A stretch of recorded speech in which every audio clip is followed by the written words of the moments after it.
Hi, writers.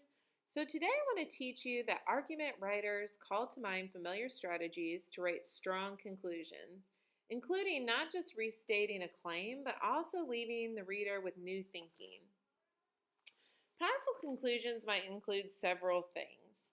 I think in the past we've just kind of reworded what we said in our body paragraphs, but I want to challenge you to really kind of work on some different aspects of your conclusion because it's really, you really want to hit the nail on the head and drive home your point to the reader so that they walk away with like your most important information. So, powerful conclusions might restate the claim, finding another way to say the same thing over to say thing at the end. So you don't want to just, if you've been saying, violent video games are not good for kids, you don't want to just keep repeating that same phrase. We can find different ways to say it. So restate your claim, but using different language. Give your readers something to think about. So maybe something to ponder or possible next steps. Show how the claim of your essay has significance in your own life or in the lives of your readers. So if obviously for the violent video games, most of your audience would be compiled of parents who have to make this choice. So kind of show how it's significant to parents, how they need to, this is advice towards them, and kind of really direct it towards parents. Suggest a further way of acting or thinking.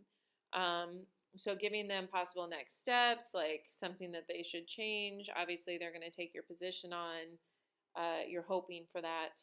Show how your own position slightly shifted. So you could say something along the lines of, I used to think that video games were bad for kids, or video games were unhealthy. Violent video games were unhealthy for kids, but since this, further research has shown me that it's really had some positive effects on children, and you would kind of go into detail. Demonstrate how you're being fair to other viewpoints. So, again, remind the reader that you've acknowledged a counterclaim. You need to have acknowledged a counterclaim, either in your body paragraphs or in a separate body paragraph. And then you're also disproving them. So you're not ignoring the other side's evidence. You've addressed it and you've disproven it. So these are just some ideas. I need you to look at your conclusion today and make sure that you have really, offered additional insights, implications, questions, challenges, and explain that you have described the significance of your argument, demonstrate how you're being fair to other viewpoints, show how maybe your position has shifted, and also restate your claim using different language.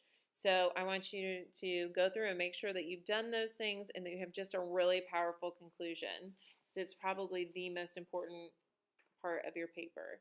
All right, I look forward to reading your writing.